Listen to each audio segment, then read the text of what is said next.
ஆமென் அல்லேலூயா. உங்கள் யாவருக்கும் என்னுடைய அன்பின் வாழ்த்துக்கள். பாருங்கள், ஒரு முதலாளி இருக்காங்கன்னா அவங்களுக்கு கீழே ஒருத்தர் வேலைக்காரர் இருப்பார்.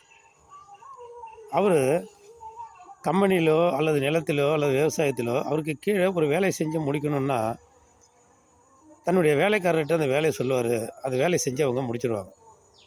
ஆனால் நம்ம முதலாளி இருக்காங்க, நமக்கு ஒரு முதலாளி இருக்காங்க, அவங்க நம்மளை வேலை வாங்க மாட்டாங்க. அந்த முதலாளி என்ன சொல்கிறாங்கன்னு பாருங்கள். உன் காரியத்தை கர்த்தர் இடத்துல ஒப்புவி, அவரே என்ன பண்ணுறாரு, காரியங்களை வாய்க்க செய்வேன்னு சொல்கிறார்.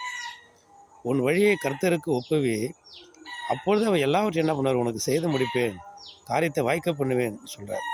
அப்போ ஏசப்பா என்கிற நம்மளுடைய முதலாளிகிட்ட நம்ம எந்த காரியமுங்க, இந்தாங்கப்பா நீங்கள் இந்த காரியத்தை எனக்கு செஞ்சு முடிச்சிருங்கப்பான்னு சொல்லிவிட்டு நம்ம உண்மையாக நீதியாக நேர்மையாக அவரையே நம்பிக்கிட்டு இருந்தோம்னா கட்டாயம் நமக்கு அந்த காரியங்களே வாய்க்க பண்ணுவார். சந்தேகமே வேண்டாம். ஆமென் அல்லேலூயா.